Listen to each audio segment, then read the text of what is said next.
phrase crack them in the got become your staple, man, because I'm telling you, everybody that watch your show or follow you guys is the first thing they say to you is crack them if you got it. Even I was in hairstyles. I know when I was going to high school, elementary, middle school in Houston, you have fade, braids, even Caesar. We come up to Dallas. First time I seen a shag. I didn't know what a shag was gonna be. I didn't know what them haircuts was gonna be. I'm like, the barber didn't finish your hair. You got the chair, and you left the barbershop. My first thing, dude, that caught me off guard because I text all my guests, hey man, give me where you were born, blah blah blah, and when it said Santa Ana, California, it threw me off. I said, man, I thought this man was born and raised in Texas. I knew I threw you for a loop there. That's the first thing I told the wifey. I said, I threw him for a loop. And she's like, you told him? I said, I told him. Born in Cali. This is going to tell your age. Tecmo Bowl or Madden? Oh, man, I love Tecmo Bowl. I grew up on Tecmo Bowl, Bill Jackson. But Madden, Madden's football. NCAA is about to drop a Madden. Jordan, easy, man. So the name is Jordan Michael. So I'm named after Michael, born in 84. You know what I'm saying? There's no other GOAT when it comes to Michael, man. So, All right, this is tough one. Romo or Dak? Dak.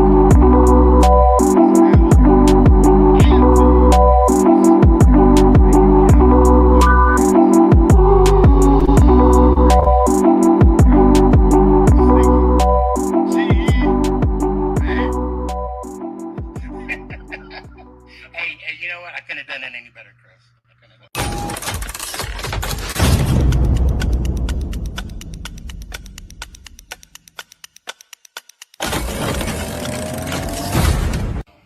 How about the Cowboys?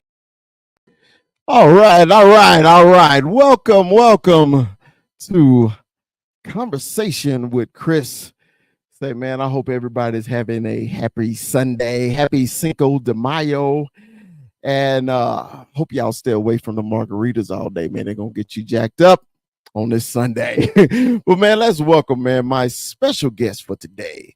He is my man, Tony the Goat Romo. What's up, Cal? What's going on, baby? What's up, Chris? Thank you so much for having me on. I appreciate it. I mean, we go back to last season where we were on a show together and got to know you a little bit. So, I'm thankful. You're a really awesome guy, and I appreciate this. And you got an awesome platform, and I love talking with you. So it's going to be good for the next hour.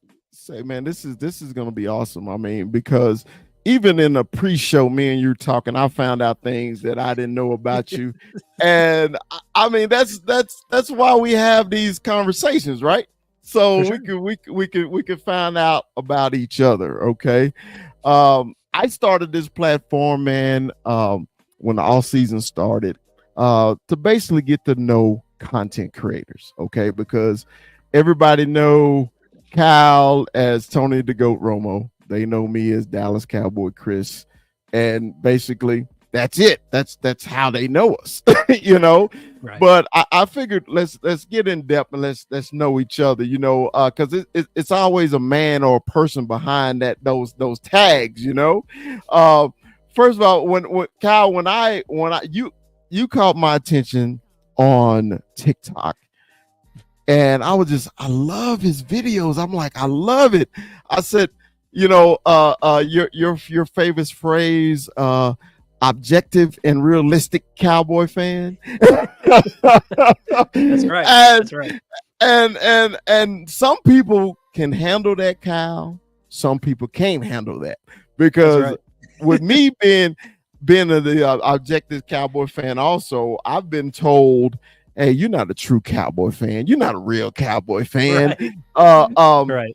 This one lady literally just went off on me on TikTok because I made a video about cowboy fans celebrating that somebody else had beat the Niners. Okay. And I was like, that one. I was like, why the hell are you celebrating that we didn't beat them, but somebody else beat them? And I wasn't a true Cowboy fan, and I had to go in. I had to let them know. I said, I don't wear this crap every day and talk it every day just for my health, right? Right. Yeah. So, but hey, man, let's get into this, man. I'm excited about this show. I really am. Born Kyle Ryan Yazzie. That's right. You nailed it. Hey, and before the show, I said, Yazzie. I said, is that Native American or Hispanic? And you told me what? It is Native American and it is Navajo, to be exact. And you told me 100% Navajo. Mom and dad are Navajo. That's right. And we were kind of talking about it before the show even began, but it's rare, right? Like you meet the people that say, you know, my cousin's cousin was Native American and I got that 1% or that 5%, you know. Yeah. But no, both my parents are Navajo. They grew up on the reservation. I never grew up on the reservation, so I don't know what life is like, but a lot of cousins, grandparents, uncles, aunts still live there. And and so this was the funny story that it's not really a funny story, but it's a unique story. Well, my father, his father didn't sign the papers because on being an Indian, we get a certificate of Indian blood. And you got to have the right people sign it so that your percentage is correct. And that's really important because, you know, scholarships, things that you're eligible for as a Native American, you have to be a certain percentage, like 50% or more to be eligible for those sort of things. So for my whole life, I was 50% on paper. It wasn't until recently my father got those things fixed. And then I became 100% Navajo legally on paper.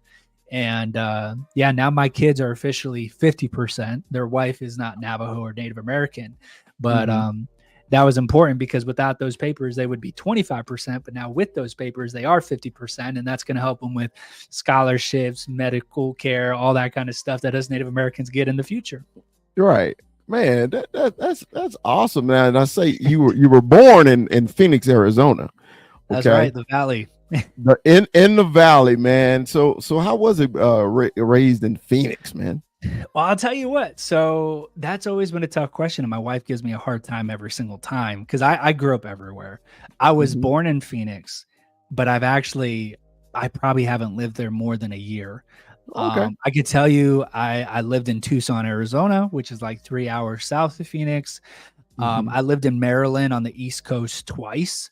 And I think that's where I got a little bit of thick blood there. You know, being a Cowboys fan. Yeah. You know, I always remember it going to school on Mondays after the Cowboys would lose. Like you would have to have a tough skin about everyone talking about your team or they were going to pick you apart.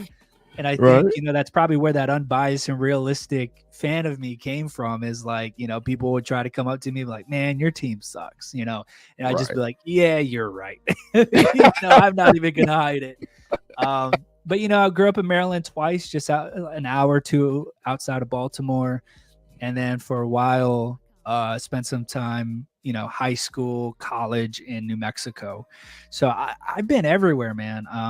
And I spent some college years in Australia too. I know not a lot of people know that too, but I lived in Sydney, Australia for a year. And that's actually where I met my wife. So, and flash forward, you know, now we have 2 kids and we live here in Arkansas. So I've lived everywhere, Chris. I live everywhere.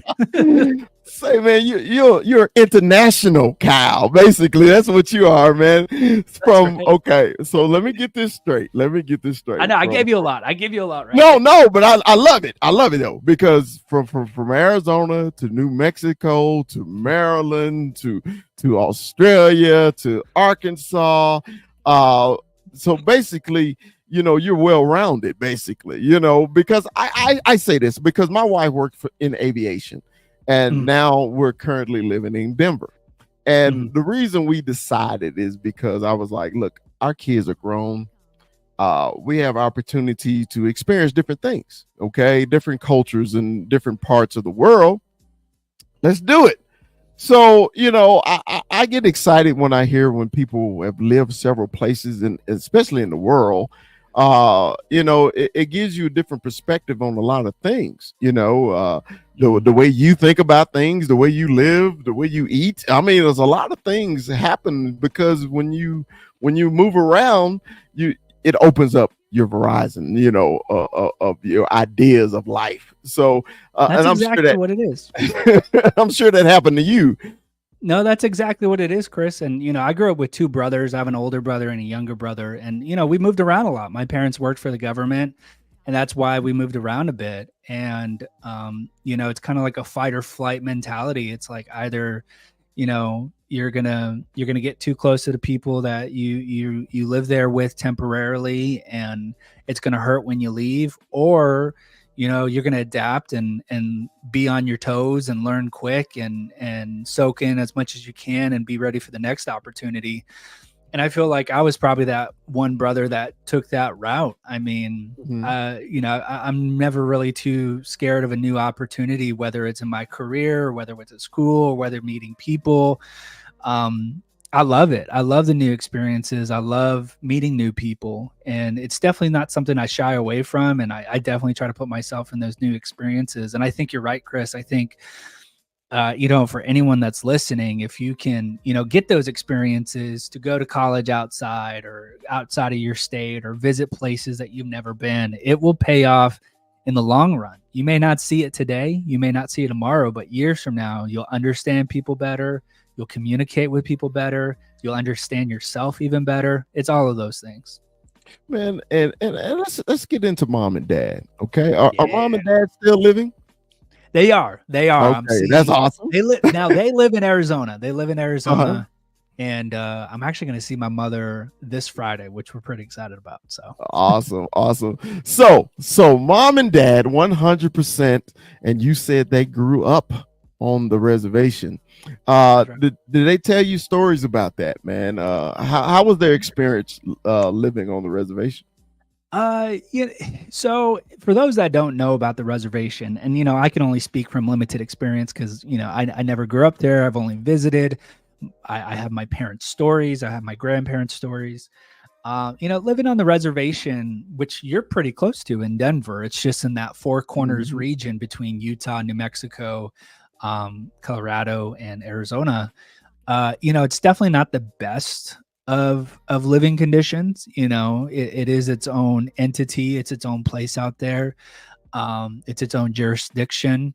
So it's definitely not the best of living conditions for people that go out there. In fact, I say that my parents grew up there, but they didn't like it so much. They basically said when they were of age, when they were adults, they were like, I don't want to live here anymore. So they both came down to Phoenix. They were both kind of living their both separate lives. They came down to Phoenix back in the 90s because they just didn't like it that much. And, they found each other. Their family began to grow. And then when they had the chance and the opportunity to, they said, we're not going to raise our family here on the reservation. We're going to raise our family elsewhere so that I could give our children a better chance at life, better chance at education. So I think, when talking about the reservation, that's kind of my experience, is that my parents chose not to raise me there so that it could give me and my brothers, a better opportunity in life. And I think it did. I really do think it did. And, but it's kind of, my dad kind of is like that dad who, tells you like, back in my day, I had to walk to school. I walked in the snow for hours to get to school. And it's like, no, you didn't. So he definitely fits that mold of a dad. And, they've been married. My parents have been married, I think 30 plus years, 31, 32 years.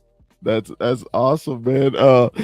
Because that's us old folks, man. That's what we do. We always have to tell the kids how far. What's so bad? I'm growing up in Texas, so it rarely snowed. But yeah, you tell your kids, man, I had to walk 12 miles in the snow. And my son looked at me like one time, like, Dad, it never snows here. You didn't walk 12 miles. It's the rite of passage. It's the rite of passage. Every parent has to do it. And I think this might be the case for a lot of parents out there, but my dad grew up watching the 70s. He was born in 68. So he grew up watching the 70s Cowboys. And back in that day, you turn on the channel, the only thing that was playing were the Dallas Cowboys, the Roger, Drew Pearson, Tony Dorsett, those guys. And that was the only thing that was on. That was the only team that he watched. And we kid about it now, but what if there was another team that would, be showing? We probably would Right. be different fans. But back in the day, that was the only thing on TV, and that's how we became Dallas Cowboy fans. Man, that's see, y'all make me every time I have a guest on, y'all make me feel older and older. You said your dad was born in 68. I was born in 69. And I was just like, damn, Cal could be my son. That's exactly I was like, damn. I said, okay, but at least the generation of Cowboy fans will live on. So you said that mom or dad worked for the government. So what branch? What did they do in the government? Native American government. So IHS, Indian Health Services, BIA, Bureau of Indian Affairs. Those are the two organizations that work primarily with the government. And my parents have worked with them for years. Oh, okay. Don't tell me what they do. Don't ask me what they do, because I still to this day have no idea. I just know it paid the bills. Are they still there or are they retired? No, they're still there. My dad he's at the point where he's like, it's that time of year where he keeps talking about retirement. So he's getting there. Hey, once we get a certain age, my interest in work gets less and less every year. So I feel your dad 100%. He was like, all right, I'm just ready to travel now and hang out with the grandkids, stuff like that. That's what I want to do. So hey, so you said you live a bunch of places, but you went to high school at Cleveland High School in New Mexico. What city is Cleveland High School in, brother? Yeah, that's in Rio Rancho. It's a little suburb outside of Albuquerque, and that's where we lived. And I went there all 4 years. Cleveland Storm. It was a brand new high school out there, and that's really where my love for film came about. Because I love talking about the Dallas Cowboys, but I love something even more, and it's movies, it's film. Okay. And that's what I do outside of the Dallas Cowboys. That's what I went to school for. That's what I do now. And that's really where it began. Okay. So Cleveland, did you play any sports at Cleveland? I want to hear this, man. What about your sports career, bro? Did you pad up, bro? All right, I knew you were going to ask this too, because I know you're a football player too. So okay. So I never played high school sports.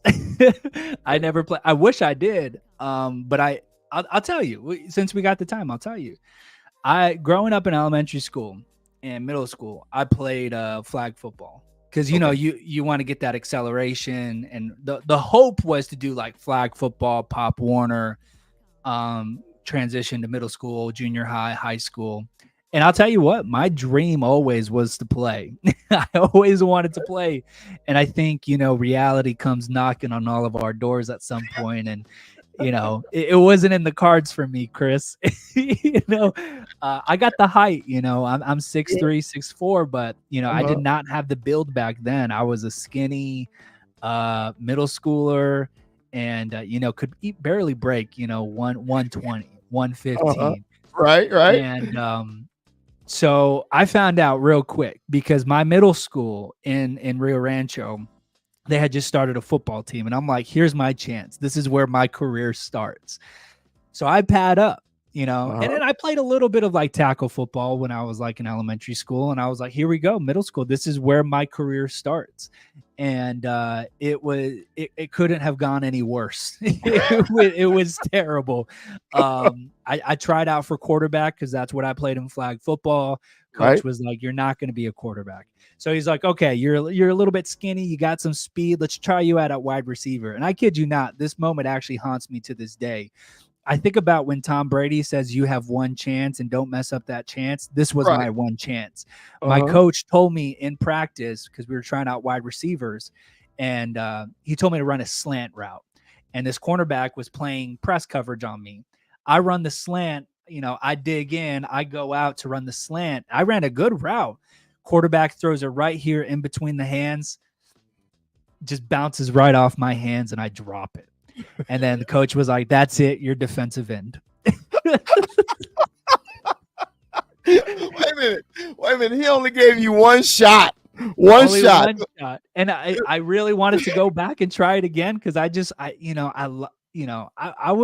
could catch, I could throw, but in that one moment, it just popped out of my hands, and he was like, "All right, get on the defense." I think it was more nerves than anything, bro. I think it really was. I think I probably hyped myself up, and then I went to defense, and I got pictures, man. I won't let the internet see those pictures, but man, my wife loves seeing those pictures because it's like the skinniest defensive end you will ever see in your entire life. And I never saw the field. I was so scared of contact. I hated contact. And one thing I learned as a defensive end though is banana. You gotta be a banana on the edge. Don't cut in. You got to contain the edge. That was the only thing I learned as a defensive end. Contain. Exactly.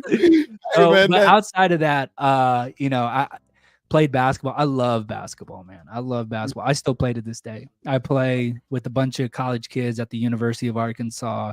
I played a bunch of ball at University of New Mexico with a lot of college kids there. Basketball has always been a big thing of my life. Elementary school teams, middle school teams. I would have tried out for the high school team, but I fell in love with movies. I fell in love with film and making movies and video cameras and photography, videography. So that's really, what took over my high school career over sports. Right. See, now mine was totally different. I had family members, man, that I looked up to that were awesome at football, right? So in Texas, growing up in Texas, so Friday night, where you were on Friday night in Texas, you was at the football games, right? So my cousin was all district, all state. Then another cousin, all district, all state, getting these scholarships and everything. And my family was so football crazy.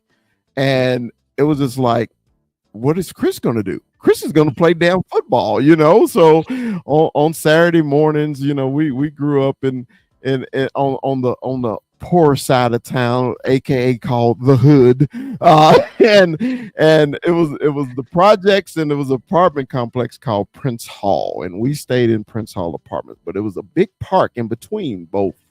So on Saturday mornings, and Kyle, this is no exaggeration, it could be up to 20 people per side playing football, right? Yeah. And I'm the smallest kid out there, right? And one of my neighbors, he played quarterback. So he said, "Chris, I'm gonna get you the ball this game." And Kyle, he threw me the ball. And I caught the ball. And this kid, probably 10 years older than me, lit me up. Ball goes flying, I go flying. And everybody thought I was gonna quit. Everybody thought, "Oh, he's done. He's not coming back." I was there the next week because I enjoyed the contact. I enjoyed it, right? So, and then I never wanted that reputation in the hood, like, "Oh, Chris can't take it. You can't take it." So, and that was a big thing in our community, man. It was just like, man, you can't punk out. If you get lit up, you get lit up. You just got to come back and do it again. I've had I remember those hits, and I had a few hits of those, and I just hated it. I just was never a fan of the contact, man. But I think another thing too is I have asthma, so I'm like the only one. I know Jerome Bettis had asthma and all that kind of stuff, but that was always kind of looking back now, I'm like I kind of leaned on that as an excuse to get out of the contact. But I play baseball too. I love playing baseball. I played shortstop. I'm obviously to this day I'm still into sports. I just love everything about sports. And so you were just naturally athletic. It's just the older you got, you just chose a different route, basically. That's a very nice way of saying that, Chris. I do think in a lot of sense maybe I was a late bloomer, and I don't know. I just know I love to play basketball, and I challenge any of these content creators for the Cowboys. If you want to go one-on-one with me, let's do it anytime. I will beat you one-on-one. That is how confident I am in playing basketball. Now you know this is gonna get tagged. You know that, don't you? Let's do it. I want everyone to know if there's something that we can do where we can get all the Cowboy content creators and play one-on-one basketball and see who's the best one. I'm all for it. Like I want J Tuck in there. I want Cowboys Can Fan. I want Law Nation in there. Let's get it done. Let's make it happen. He say, hey, Cal say he want all the smoke. That's right. I'm telling you, I feel good about it too. Hey, I love that, Cal. So you do have a competitive streak in you. Okay, Oh, it just for wasn't sure. the contact. It just wasn't the contact, but the competitiveness is in you, right? Okay, I like that. For sure. Okay. So we could deal with that, you know. So hey man, it's a part of life though, man, because you know America, we live in America, so it's all about winners and losers, right? I mean, it's ingrained in your head since you were a kid, right? You know, Mhm. hey, what's the movie Talladega Night? Ricky Bobby say you either first or last.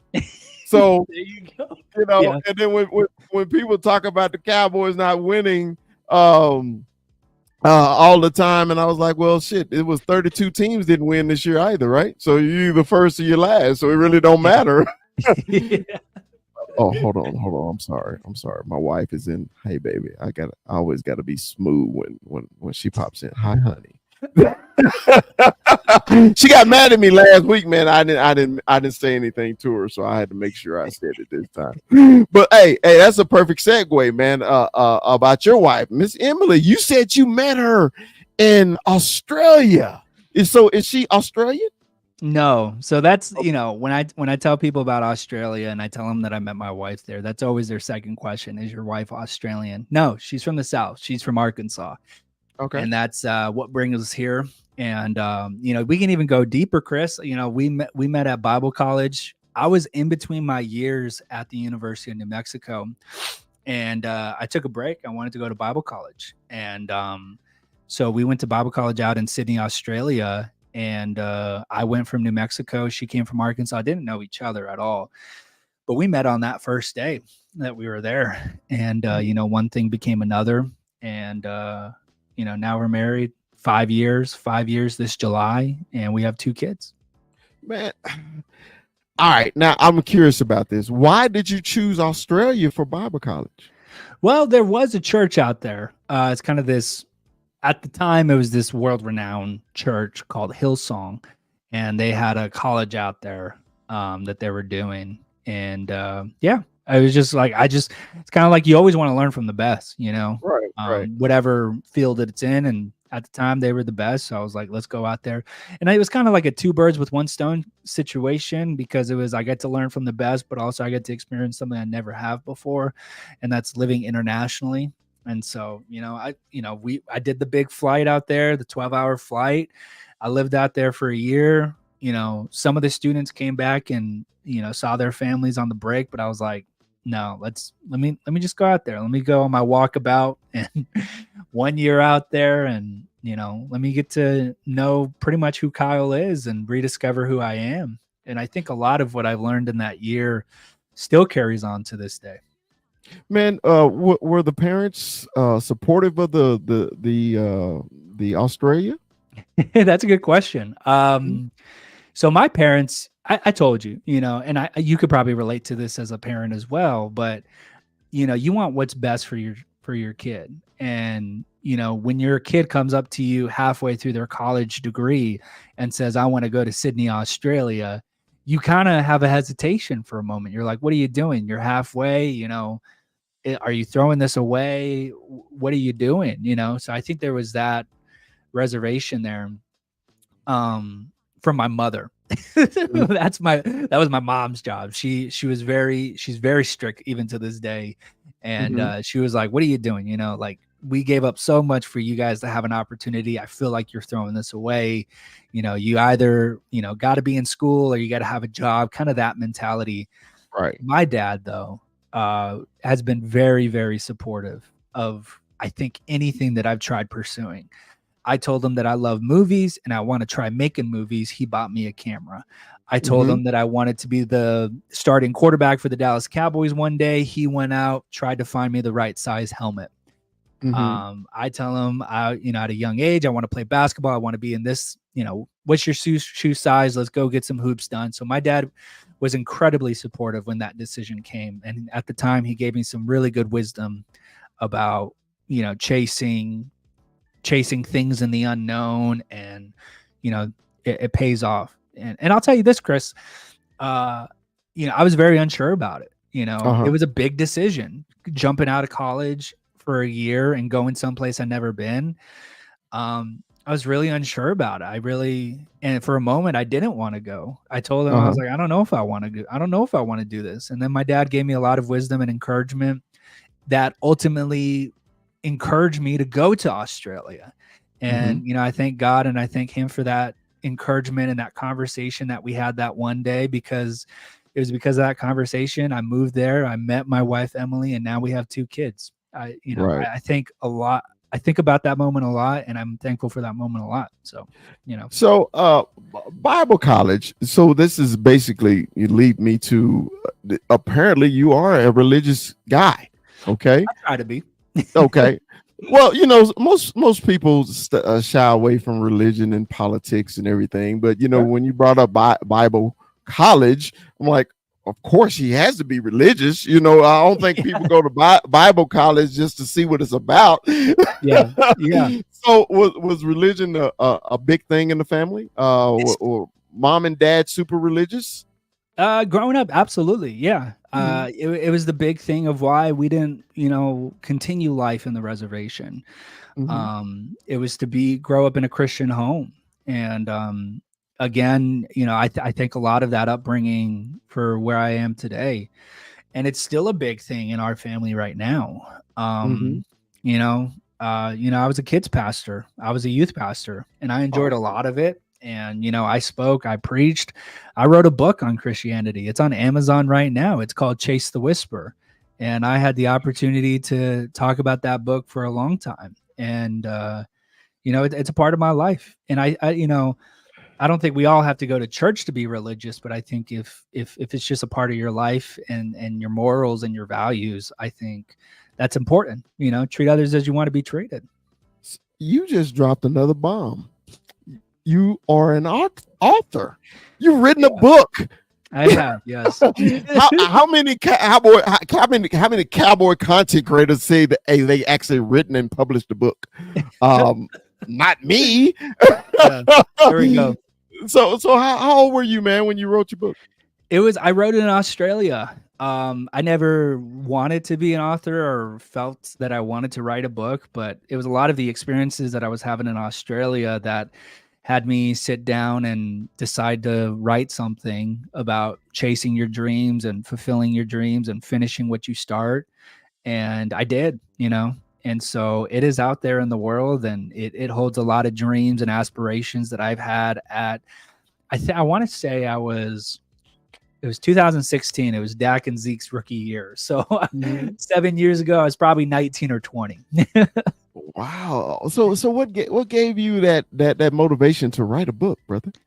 Yeah. I think it was just the way that I was, going about life. It was just what I was experiencing in life there. I think it's vital. I think it's very important to spend time with yourself. And I don't know who's watching or if there's young people out there. I think it's vital to learn about yourself and get to know yourself and what your strengths and weaknesses are. Because if you don't define who you are, this world's going to define who you are. And that's going to put you in a tough situation. And you're going to be doing a lot of things that a lot of people want you to do and not necessarily what you want to do. And so that book is really about, following God's voice in your life. And I think there's a difference between personal dreams and God's dreams for you. And, I still believe that. And the book is called Chase the Whisper. And that's, in a lot of ways, still how I pursue my life and my dreams is like, if I get an inclination of doing something, of wanting to try something, and I know exactly what I know what I'm talking about, because there's sometimes in life where you get the urge to do something, the urge to say something, the urge to speak up. And a lot of the times that defeats us because we have anxiety or we're scared or we're fearful of what people might say or think. But I think it's important in life to chase those things. And because I think there's always something good on the other side of it. And that's basically what that book is about. It's that voice, that whisper that helped me find my wife. It's something that led me here to Arkansas. It's what led me to start the Cowboys channel and meet all of you fine people and all these content creators. Man, I'm going to buy this book. I'm gonna buy this book now. I got to, man. I gotta buy it. I got to now. I made it easily accessible. It is only $1. It is $1.99. They asked me how much I wanted to price it at. They gave me some recommendations for pricing it. They wanted it to be $12.99. They wanted it to be $9.99. I was like, I really don't care about the money on this one. I just want to live a life that helps people fulfill their dreams and finish them. So make this book as free as it can possibly be. And it's $1. Wow. The shipping is probably more than your price in your book. So, hey man, see, this is the whole reason I started Conversation with Chris. I never knew you lived in Australia. I never knew you written a book. I never knew you were Michael Jordan of the Navajo Nation. I mean, a lot of these things that I did not know about Cal is coming out, man. And this is so awesome to me, man. I'm really enjoying this conversation. So, hey, man, let's segue into your content creating. Mm-hmm. Why? Now let me explain something first before I ask the question. I threw on my Romo jersey today. Okay. Oh wow, I didn't see that. That's awesome. I am one of the biggest Tony Romo fans ever. You got a fat head of Dak Prescott, and I got a fat head of Tony Romo. Okay. But I'm the biggest Dak defender in the world.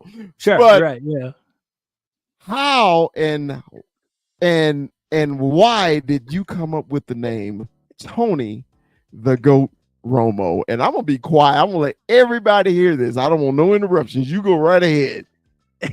Well, it's definitely much simpler than I think people might think. It, might be complex or anything. But I appreciate you. First off, I want to appreciate you, Chris, for wearing that Romo jersey. That's really cool. I got so many Romo jerseys. Well, first off, the name is really so okay. The name has always existed since I was a kid. Xbox, PlayStation usernames, right? They ask you to create an account and what's your account name. It was always Tony Goat Romo. And so that's how the name always began, because he is my favorite player of all time. He's the one that I grew up with watching, and I just love Tony Romo, and I love the way he plays and all that stuff. But the channel really started, and I know you could probably relate to this. It's kind of like a therapy, as a Cowboys fan, it's tough, losing, getting close and losing again.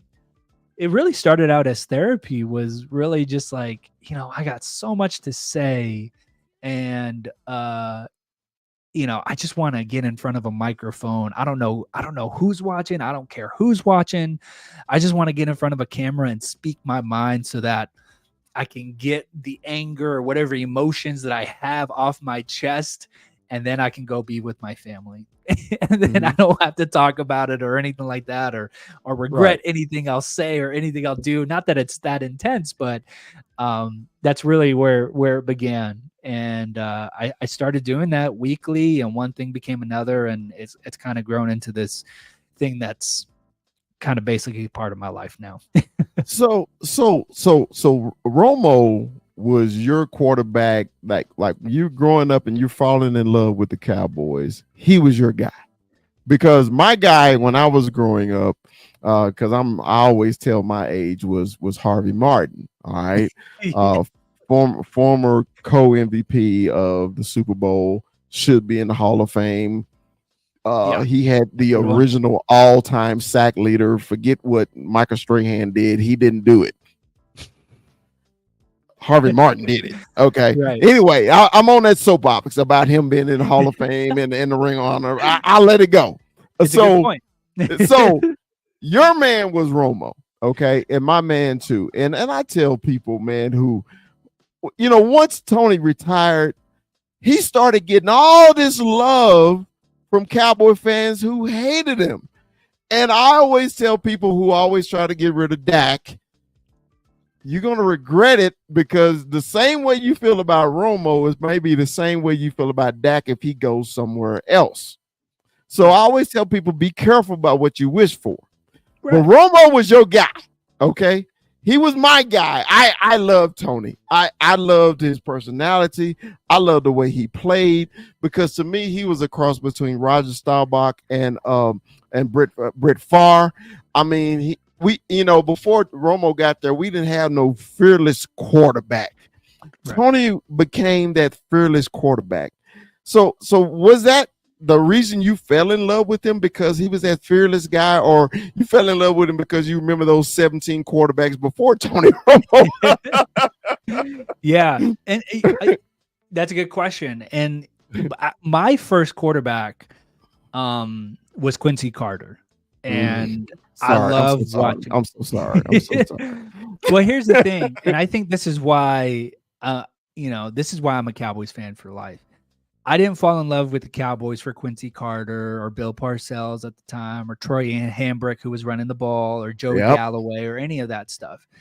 I fell in love with the Dallas Cowboys for their colors, for their history, for their love of the game. And I'll never forget, my dad had this one. It's still for sale. They need to update it. Hopefully if anyone's watching this, I would love to update this video with the Dallas Cowboys, since that's what I do for a living. Mm-hmm. But it's this Dallas Cowboys history DVD. It's like from 1968, from the beginning of the Dallas Cowboys to like 2003. Okay. And it was my favorite DVD to watch. Okay. I would watch it over and over and over and over again. And I was just fascinated as a young kid with this. I never thought of them as a team. Just like, this is just like an entity. This is just their colors, their history, their uniforms, the players. When you talk about a Dallas Cowboy, like an image comes into your mind about like Bob Lilly or Randy White or Rayfield White or Roger Staubach, Tom Landry. These players just come into life. It's just a way of life, and I fell in love with that at a young age. And, I remember being in elementary school too. And we would do like little class projects, who's the person that you want to study? I would choose Tom Landry or, Jimmy Johnson or Jerry Jones, or, we're going to write a book, a small 10-page book as a class project. I was like, I'll do it about the history of the Dallas Cowboys. I just love the Dallas Cowboys at such a young age. And I got a funny story for you, Chris. Go ahead. You asked me about Tonythegoatromo, but there's also the unbiased and realistic part. I make sure to say that every single time that I'm on. Every time. Because I think it's what somewhat makes us different and makes me different from others. So it was the 2007 season. And it's funny because my life, I can't think in years. I think in like Cowboy seasons, I think about like when something significant in my life happened, I'm like, oh, that was like Dak and Zeke's rookie year, or that was when, Danny or, whatever. Anyway, so this is where it comes from. You're getting the real story here about how I became unbiased and realistic. 2007, Cowboys and Packers, Saturday night football, or maybe it was Thursday night football, but it was the clash towards the end of the season, and this was up for the number 1 seed. This is Brett Favre. This is Tony Romo. This is the popcorn Terrell Owens game. Yeah. So it's like only the first quarter, and the Cowboys are down by like 3 or 4 points. I kid you not, Chris. I was devastated when the Cowboys lost as a child. I would cry, I would holler, I would be mad, man. It would be the first, second quarter, and I would be upset even if they were down. I wanted the Cowboys to dominate. I wanted them to defeat anyone in their way. So anyways, Cowboys are down. And funny enough, this was actually the game where Aaron Jones, I think, hit Brett Favre's elbow and Aaron Rodgers came in for the first time. But I didn't see that part, Chris, because this is the story. I was so upset. My dad tells me, go to your room. And we're living in Maryland at the time. So it sucks being on the East Coast watching these Cowboys games because everything's prime time and you're watching them at 11 p.m. at night. Anyways, he tells me, go to your room. Go to your room. I don't want to hear you cry. I'm tired of this because he's been hearing it for the past few seasons. Me crying, me shouting, me hollering. He's tired of it. I go upstairs. I'm losing it. I'm just upset. I'm like, man, the Cowboys are losing. I don't get to watch them. I hate all of this. So I'm like crying in my room. He storms up to my room. And we talk about this. So I'm not, my dad's not hearing anything or seeing anything for the first time. And I tell him this is the reason why I am the way I am today. He comes into my room, closes the door, slams it shut. He's like, let me tell you something. The Dallas Cowboys don't even know you exist. He's like, they don't give a damn about you. He's like, they don't know you even exist. They don't even know they don't even know you like them. And that was ridiculously devastating to hear as like a 10-year-old who, like, I've told you everything, right? Like, I'm obsessed with them. And I just I go to sleep. And then, I find out that the Cowboys win the next day. But years later, it just that kind of sunk with me. It was kind of like a, 50-50 type thing where it's like, my dad was also right. They don't know who I am. They don't know who I exist.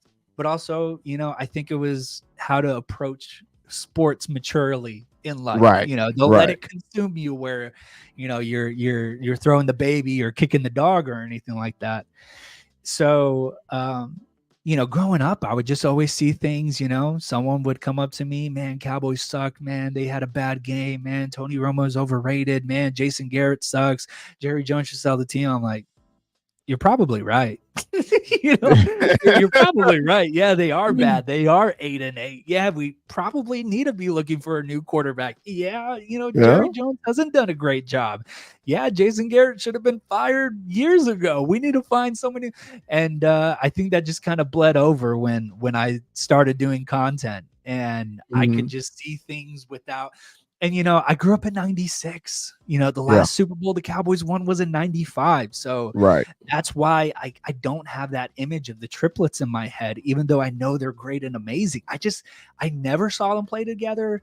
I'd never seen my team win a Super Bowl. So that's 27 years of just seeing this team not doing anything. It helps when someone watches my content, like an old head watches my content, and they're like, wow, this guy's a little bit rough about the Cowboys. That's all I know who they are, So that's one thing about the majority of Cowboy fans. They can't handle constructive criticism at all. They can't handle it. Like I said, we in our pre-show, I tell you how the lady got upset with me that they celebrated that the Niners lost to another team after we had got smashed by them, and I went crazy because I'm like this. We also have to be objective about our team also, because I've said it before also. Hey man, we suck, and this is why we suck. And man, you know on TikTok, man, you get so many different people. You're not a fan. You're not this. You're not that. And I was like, oh, so these 40-something hats above my head and those 12 jerseys in my closet and the man cave with America's team on the wall and on the floor. I'm not a fan. Okay. So I don't know what a real fan looks like then, but it is what it is. So, being objective, man, and unbiased, you do get the blowback from your own fandom. But it took me a while, Cal. I don't know, but I know why you have thick skin now, because you're a religious man. Because some things can get me and I'm ready to go to war. Okay. But the grace of God in you helps you to be even killed. Unfortunately, I'm a God-fearing man, but I don't have the patience as you do. Please, Kyle, teach me how to be patient. That's why I'm going to read this book. Maybe got a portion on it about Chris. Be patient. So the reason I was saying that because, man, you're an unbiased Cowboy fan. How much blowback do you get from your subscribers? So much. There's always someone commenting, especially on TikTok. I love TikTok. I remember starting off pretty early and no one was really watching on YouTube. And my wife was always on TikTok. She's not anymore, but at the time she was. And I was like, let me try that, let me just, because at that point you just want to try anything. You just want to do anything that you can to help grow your content. And so I just started posting clips on YouTube or clips from YouTube on TikTok. And one thing came to another and it sort of just blew up, and I love that you put the graphic right there. Yeah, 38,000 followers on TikTok, over 3 million likes. Yeah. It's pretty ridiculous. Yeah. But I love it. You post anything, someone's going to say something. I learned a long time ago. I'll post the video and I'll close the app. Wait. You don't want the notifications? I don't turn on notifications or anything like that. Not like Instagram, because Instagram, TikTok, YouTube, I'll turn those all off. I'll post and I'll go about my day, and then I'll come back to it maybe the next morning, and I'll see how the videos did, and I'll look at the comments, and usually there's some people out there that agree, that like this stuff, but then you have a few that are like, you're not a Cowboys fan, the same stuff. What you just said, Chris. It's like, my wall, the jerseys, the money that I paid for the tickets. Oh yeah, I'm not a fan. You're right. I love it, man. I love when they tell me I'm not a fan. Before it used to tick me off. My brother told me one time, he saw a TikTok I did, and he said, bro, you kind of lit into them, didn't you? And I was just like, man, it gets so frustrating when people tell you you're not a fan because you have a different of opinion. Right. Now, and that was the real reason I actually fell in love with TikTok, because it's different content creators on YouTube and TikTok about the Cowboys, and we all are different. Yeah, I mean, from Jay Tuck to Law Nation to Tonythegoatromo to Can Fan, to me, to Armando. I mean, it's so many. A Cowboy Beat. All these people are completely different. And I tell people, I say, you gotta have a lane. I know your lane. I know my lane. I know Armando's lane. And that's what I love about it. So if you see somebody that you don't like as a Cowboy content creator, move on. Find somebody else. Yeah, there's so many, and I was like, people just have to learn. Look, this is America. You have the right to vote for who you want to. You have the right to whatever religion you want. You have the right to live wherever you want. You have the right to swipe right, scroll up. Right. So it's frustrating, man. But hey, I've learned to live with it. I had to deal with it. Yeah. So, man, you started content creating in 2021. Okay, so was it just that for me? Let me tell you how it started for me. I was on the Cowboy Huddle. Gary, the leader of Cowboy Huddle, is my wife's cousin. Okay, he knew I was a big Cowboy fan, so he called me one day. Hey, man, Chris, will you want to come on my podcast and we'll talk sports? And I was like, I wasn't a big YouTube guy, anything like that. It was more Facebook, maybe Instagram, and that was it. And I was like, you do it on YouTube? People watch YouTube? I thought people went to YouTube to learn how to fix things, right? And he was just like, yeah, man, it's a big following on YouTube. So once I joined the show, then I started following people on YouTube. I was like, this is a big community. And so what made you jump into the content creator on YouTube on that community? Yeah, absolutely. So there's definitely a couple of names, and this is another great question, Chris. And once again, I'm thankful to be with you today and be a part of this show. I love this idea, and I watched the previous videos. I watched Dave Tuck's video. So this is such a great idea, and I can't wait for it to grow more for you. But it started. One name comes into mind, and I would always watch this guy's videos every time a game happened, every time an event happened. Shango. Okay. Shango, I believe, is just the godfather of Dallas Cowboys content. And I don't know how I found him, but it was as a young kid. I found him, and I love watching his videos and his reactions and his emotion. And it was kind of just like this click of a moment for me where, and this was like 10, 15 years ago, where I was like, man, you could do that. You know, you could react. And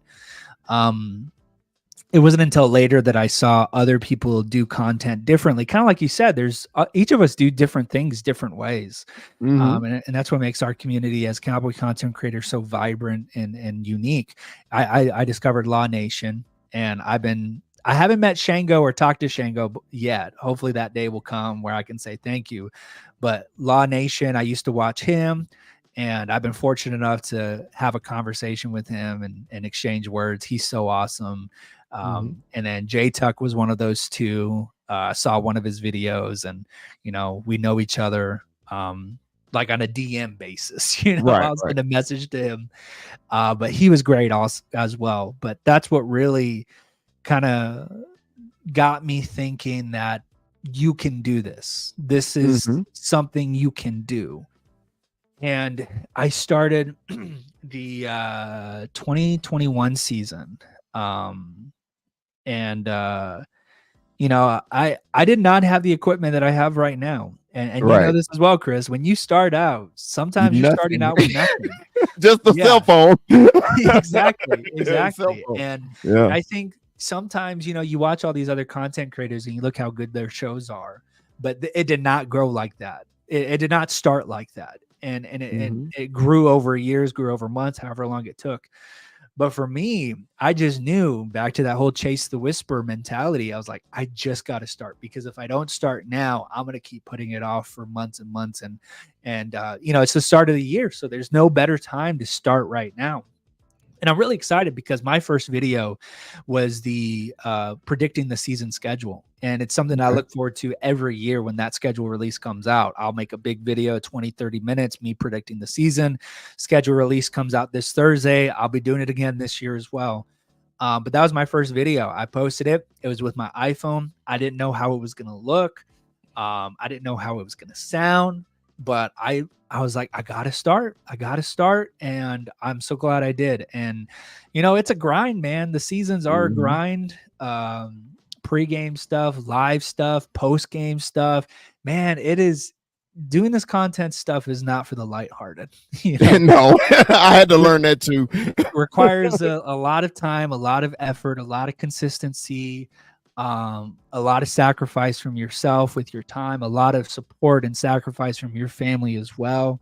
So it definitely is tough, but man, I'm so glad. And every time I make a video too, I'm like, I know myself, and I like leading up to filming the videos, I'm like, I don't want to do this. I don't want to do this. I don't want to do this.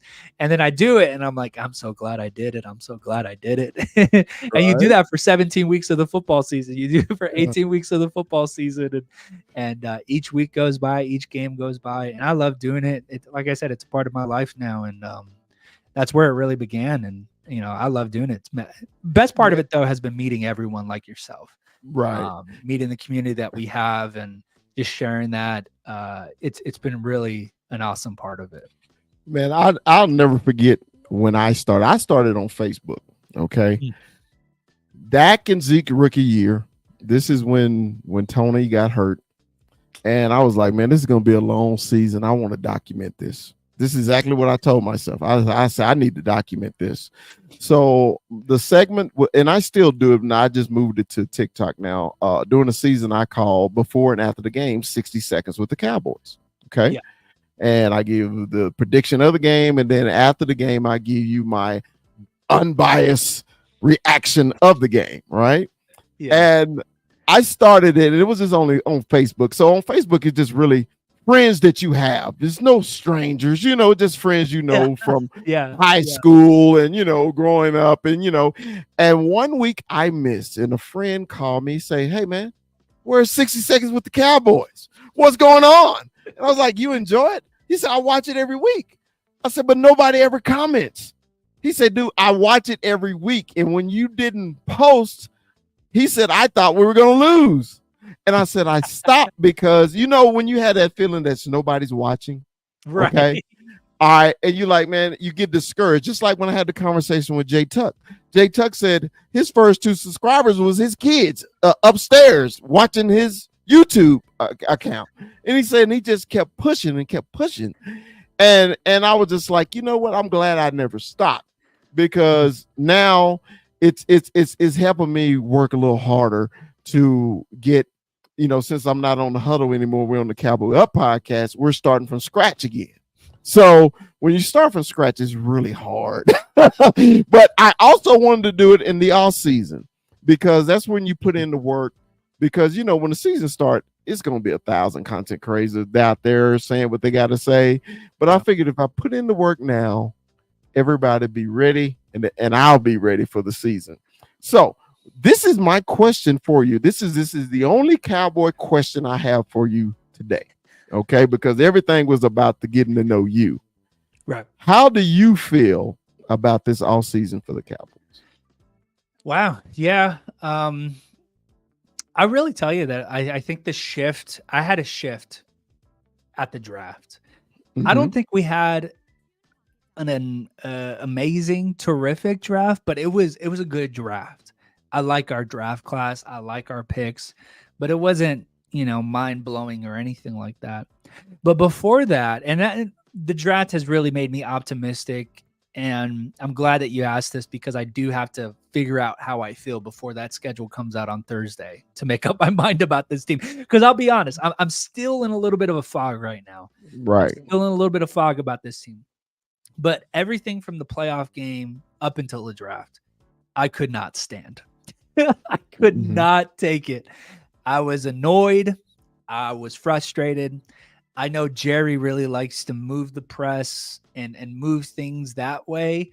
This year, I just had no tolerance for it. Every other year, I was like, Jerry's being Jerry. He's saying this stuff to say this stuff. Something else will happen. But this year, I was like, this is tough. I can't take this. And, Steven Jones' antics and, the all in and the cap space. Oh, boy. Well, this is a fun question, because now it's just reminding me of all the bad stuff that happens in this offseason.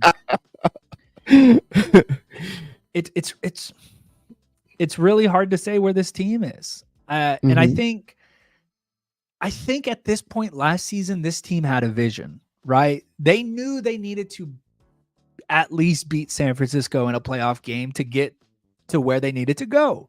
Right. And you saw the moves reflect that. They traded for Stephon Gilmore. They traded for Brandon Diggs. You saw the moves reflect that type of mentality. So if we have Cowboy fans that are out there that are undecided, on the fence, a little bit confused, that exactly reflects what this organization has done this offseason. You're kind of just like, what are we doing? I don't understand the vision, because you got the general manager, the owner saying we're all in, but none of the moves reflect any of that. Right. And then you do have Steven Jones talking about filling that cap space and not hitting it or not overpaying. But you're also still confused about why we haven't made the extensions that we need to for Dak Prescott, CeeDee Lamb, and Micah Parsons.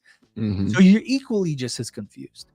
Regardless, though, what I felt going into the season, regardless, I really felt like this team was on pace to implode. I really felt that. I felt like, Mike McCarthy on the final year of his contract wasn't going to work out. I feel like Mike Zimmer on a 1-year deal isn't the best situation for our players, nor it is for our franchise. Dak Prescott going into the final year of his contract without an extension. Of course, we got training camp still, so something could always happen in between there. But that was always my general feeling, Chris, going into the season, as I felt like we were going to implode. And a lot of people were expecting this team to win another, 12 games and get into the playoffs. I don't know. I just don't know. I felt like this team, if I'm being honest, I felt like the window closed. We had a really good window there for 3 years with everyone intact. And now it's kind of just like you have this weird year right now. So I think that's my general feeling about this team is we're not in a great spot. We're not in a terrible spot. We're kind of in like a mediocre spot.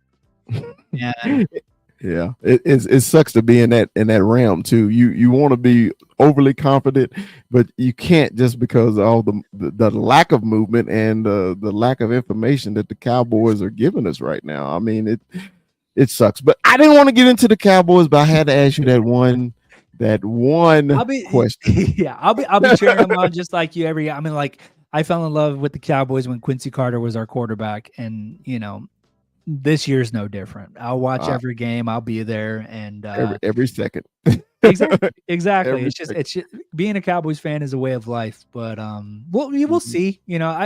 Like I said, I'll still make up my mind. But I think this team is going to underperform from what it's done the past couple of seasons with 12 wins.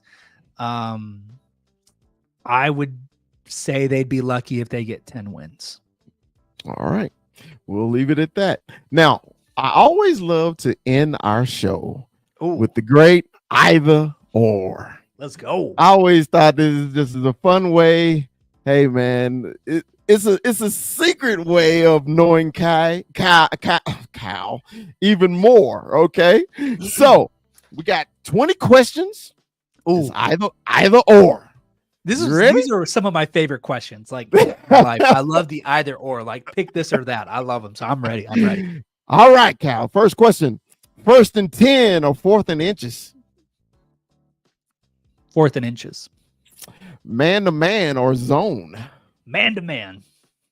Run or pass? Run the football. Offense or defense? Give me defense every single time. Cheer for or be cheered? I like cheering for people. All right. 17-0 or championship? Championship. What are we doing? Ring or Hall of Fame? Oh, snap.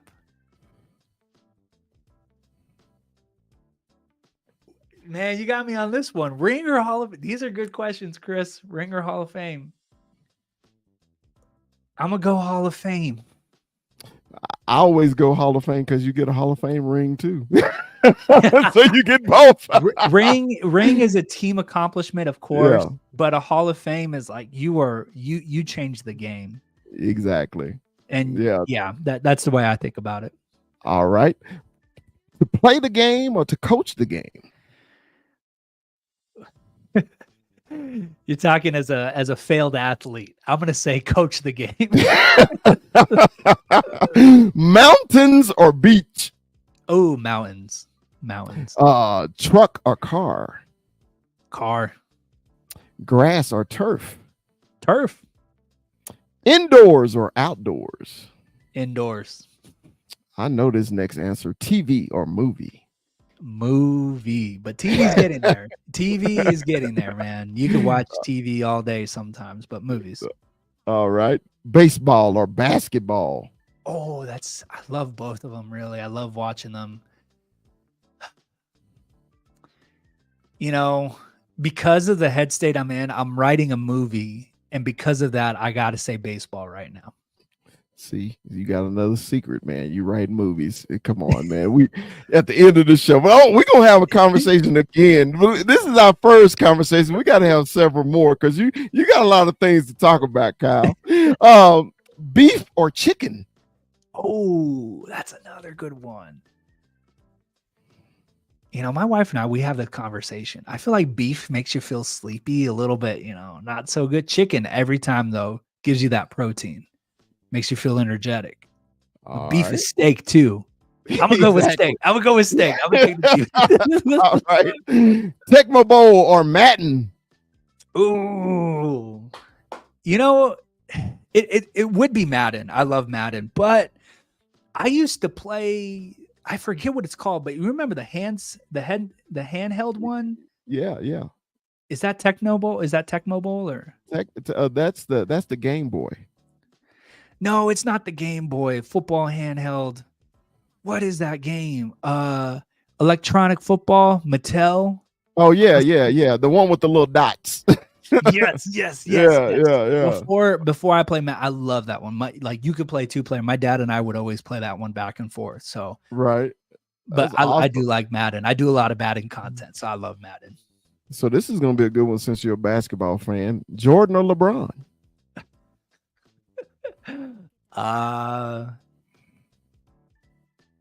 Neither. Give me Tim Duncan. Wow, neither. The first neither on either or. Okay, Timmy Duncan. Okay, Mr. Fundamental. All right, now I'm gonna put the pressure on you now. Roger Staubach or Tony Romo? It's got to be Roger Staubach. I love my guy Romo, but it will always be Roger Staubach. He is Always. the image. Oh All man, right. I love Roger Staubach. Tom Landry or Jimmy Johnson? You know, because of another headspace that I am in, that I'm writing something, I kind of know a lot about Jimmy Johnson at the moment. But Tom Landry took this team and brought him from a place of irrelevance to being America's team. And he's got the hat, man. He made that hat work. I'm going with Tom Landry. And my final question to all my guests, because they know where I stand: Whataburger or In-N-Out? In and out. Boo! But I love Whataburger. I love Whataburger. If you're ever in New Mexico, Chris, you got to try Lotta Burger. Lotta Burger. Okay. Yeah. Lotta Burger. It's almost a blatant ripoff of Whataburger, but it is a really good burger though. That's awesome, man. I always love. Go ahead. No, I do see a chat in there. Someone said Kobe, and Yeah. you're absolutely right. My favorite basketball player is Tim Duncan. Kobe is up there. I loved Kobe.